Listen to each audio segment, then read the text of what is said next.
really want to get into this House Bill 1296. This bill will repeal what is known in Washington now as the Parents' Bill of Rights. It's Initiative 2081, which was an initiative that they got all the votes for it, and then it went to the legislature. The legislature passed it last March. And the reason that they passed it legislatively is because then they could come back and repeal it right away in 2025. If they had let it go to a vote of the people and it passed on the ballot, they would have had to wait 2 years. 1296 is one of the worst bills of the session, and you've probably heard a lot of people talking about it. It's made national. It's gotten national media attention. There was an amendment in committee by Representative Travis Couture, where they would do immediate notification if a child had been a victim of a crime or something, and the Democrats voted down that amendment. And you probably have seen clips of that debate in committee on that bill. Well, I got curious today about what was on the House floor coming up for bills to be voted on, and 1296 has been added to the floor calendar. And we sent out an email earlier today about House Bill 1296 and get people to email your representatives, ask them to vote no on this. About 3 hours later, an amendment was filed. Now, I'm just trying to pull something up here. Like to think that maybe we had something to do with it, but I don't think so. I think they've gotten a lot of pressure from all this national media attention. So this amendment is a striker amendment. It basically rewrites the entire bill, and it writes it better. So I'm gonna tell you. Let's see. I'm gonna try to see if I can bring it up on my screen here.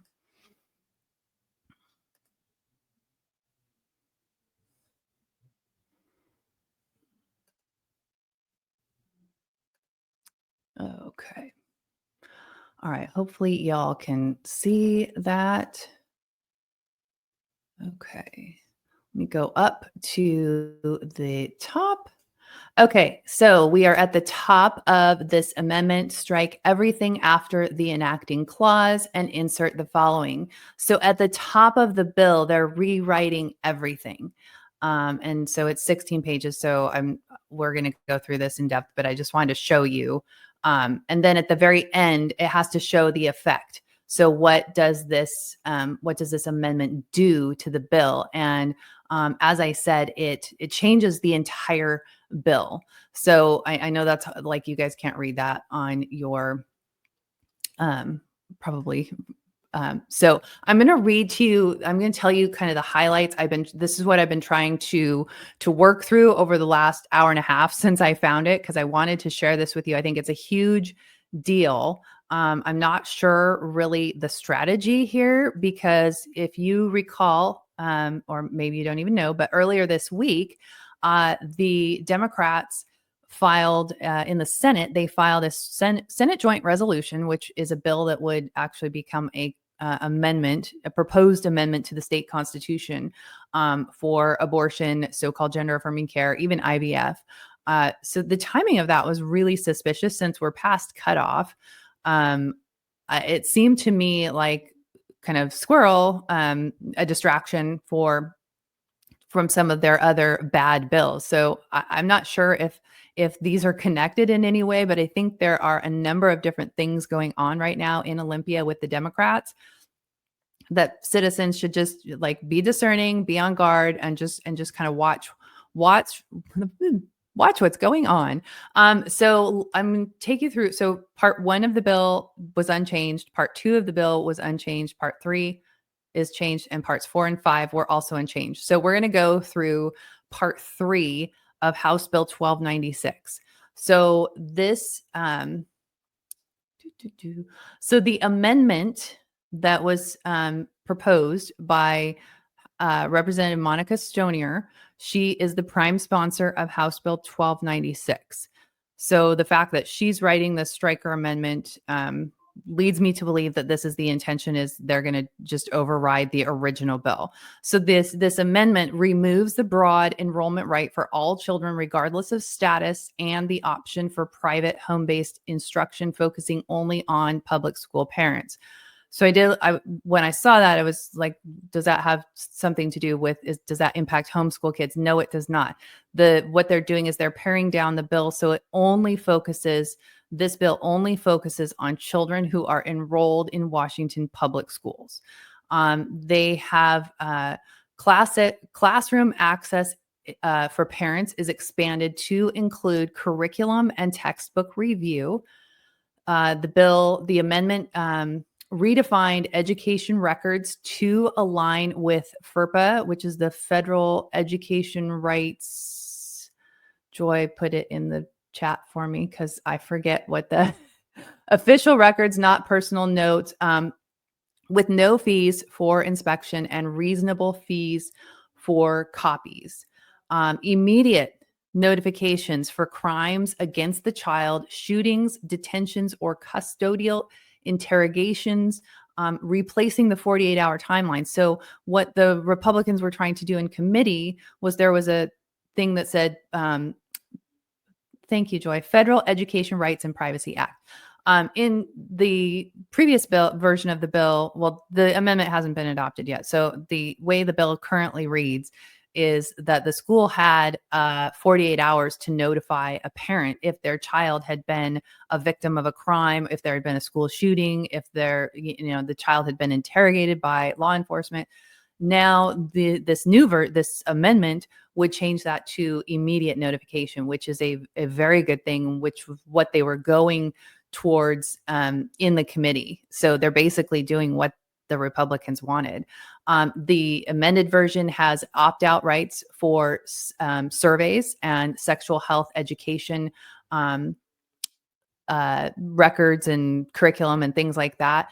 It adds rights to file bullying complaints, requesting special education info, and appealing denials.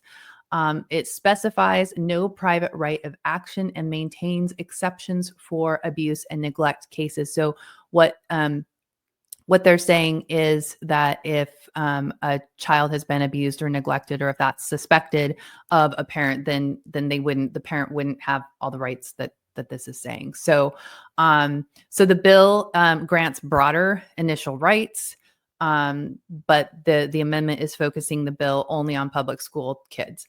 The records access, the original version was much more limited in scope, but the records access now allows 45-day access per FERPA.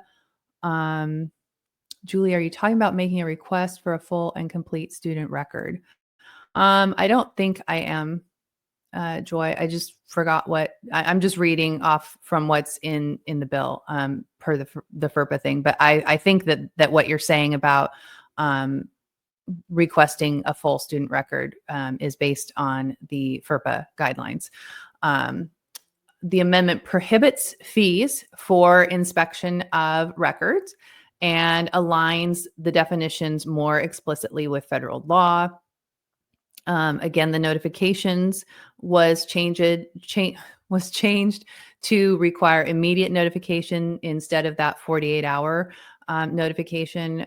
The amendment shifts from notifying parents of removing a child from campus. There was no provision in the existing bill. So a child could be removed from campus, let's say for an abortion or something like that, and parents wouldn't be notified. The new version says that parents have to be notified if a child is removed from campus. The amendment also adds for bullying complaints, and then it removes medical service notifications. One of the things that is in the amendment, and I was able to go search this out really quickly, but it doesn't touch any existing laws. So you have Senate Bill 5599 and House Bill 1469 that were passed in 2023, allowing children access to so-called gender-affirming care and abortion, and the right to stay in a host home or a youth shelter if they're accessing those services. So This doesn't change any of that. Parents still wouldn't have access to that. So it's keeping it's not repealing any of those existing laws as it pertains to protected healthcare. So this is a big deal. At least I think it's a pretty big deal. I think I'm really curious about the strategy with this, because there's definitely a political strategy going on here, and I don't know. I have some speculation, and I will get into that. But I wanted to share with you. You might be wondering, well, what's a Stryker amendment? And so I want to kind of go um, over what that is. So, which one do I want? Okay. So, Stryker amendments are used when lawmakers want to significantly alter a bill's provisions, often in response to committee feedback, public input, or negotiations, without having to draft a new bill. This saves time and preserves the bill's existing procedural progress. So basically, by doing this Stryker amendment, they can completely rewrite the bill, but the bill retains its current status. So it still can be on the floor for a vote. It doesn't have to go through the whole process all over again, which at this point in the session, they wouldn't. I mean, technically, they wouldn't be able to do that, but because they're Democrats and they have control, they can suspend the rules if they want to, I suppose. It's a compromise tool. They facilitate compromise by allowing legislators to reconcile differing views or incorporate amendments from multiple sources into a single cohesive proposal. So this compromise tool is, this is an interesting aspect of this.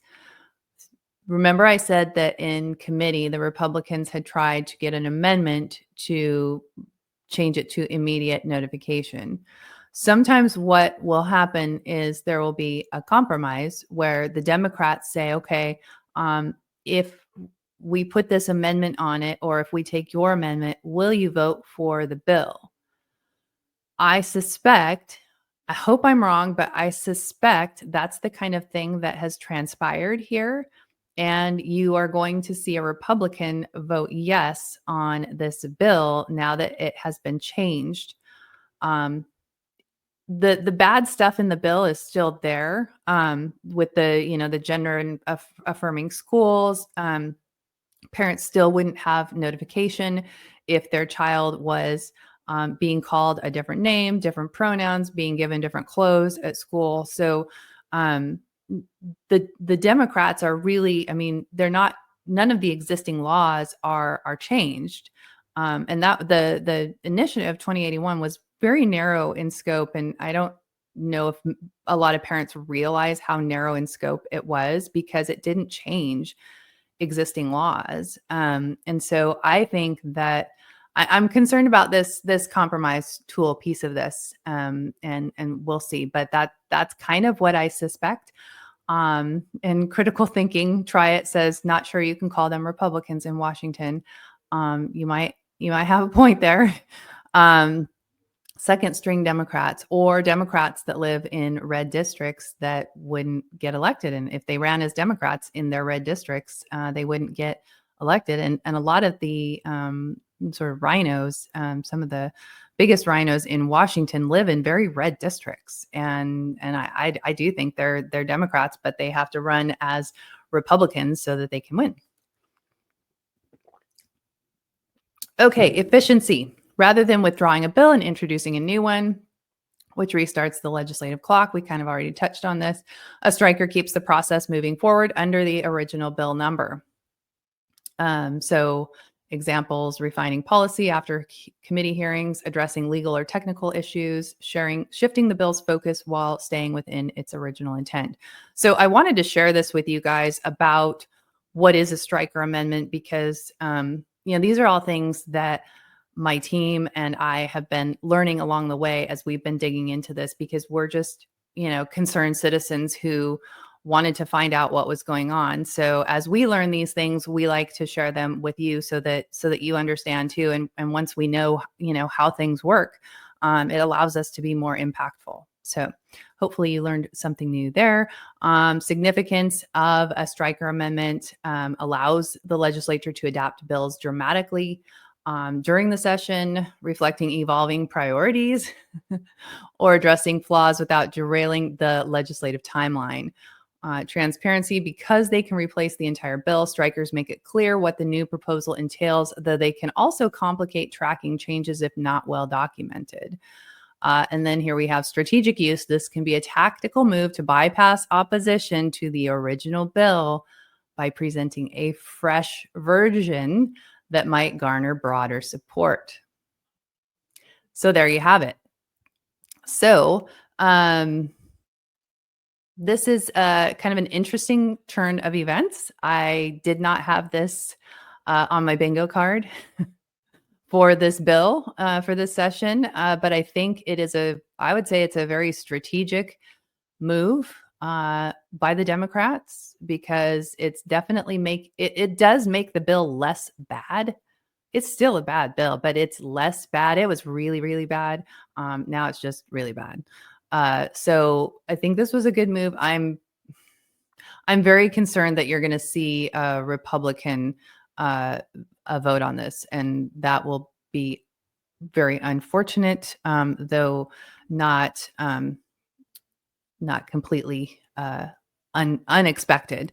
And one of the things that we have seen on, because we've gone through all of these gender inclusive schools policies throughout the last, many years that they have been in place. And the gender inclusive schools policies have been supported by a few Republicans in the House and usually one or two in the Senate. In the House, Skylar Rude has consistently, and he's leadership in the Republican House caucus, he has consistently voted yes for the gender affirming schools policies. So is he going to vote yes on 1296? I don't know. I hope not. But the current version of 1296 is kind of just advancing that gender inclusive schools policies, which is really harmful. That's probably one of the most harmful things that we're seeing with kids in Washington right now. And I'll share a little bit of our story. My daughter, who watches our live streams sometimes, she called me, I don't know, a week ago, and she said, "Mom, I could tell that you were trying to share parts of our story and what happened to me in Washington. And I just want to let you know it's okay if you want to share that. If you think it will help will help people, you have my permission to share that." And she's 18 now, so I've tried to just try to respect my kids' privacy and try to be very respectful with the way that I share things and how much I share things. But this daughter was in public school in Western Washington.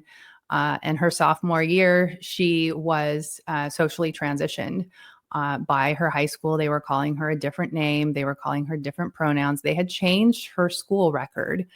And we had to be very careful when we found out about it, because in Washington state, if you are not a gender affirming parent, the state can take away your child. And we had already had her twin sister taken during a mental health crisis and moved into a youth shelter. And we were fortunate that this was in 2021 before several more bad policies were passed. And we were able to rescue her and get her out of Washington so that we could be participants and decision makers in her treatment. But we didn't go public with this information. I did share it with Todd Herman, who is a good friend of mine, and he shared the story very delicately on his program. But January Littlejohn here in Florida, she and her husband sued over the school socially transitioning their daughter. I forget what year it was, but she got to go to the president's address the other night, and she's just been such a courageous voice for what the schools are doing to these kids. And I commented to her on a social media post the other day, it's so important to have that voice, because there's parents who are like we were in Washington, afraid that if you speak up and you talk about what's happening, you're going to lose your kids. And in a state like Washington, California, New York, Minnesota, you are at risk of losing your kid if you speak up. And so I guess, the best thing you can do is just get your kid out. If you find out it's going on, get them out of public school, get them out of Washington. And that's what we did. We pulled her out of public school right away. But anyway, the gender affirming schools is a really, really bad thing. And it's really harmful to kids. It's really a mind game on them. Because they're going by one name at school, one identity at school, and then they go home and they pretend that they're they're their real name and pronouns at school. So think about that if you're a kid, and a lot of these kids are special needs kids, so they're already dealing with cognitive issues and things like that, and you're putting this responsibility on them that. Like, it's so messed up. It's abuse of children. So we'll leave it at that.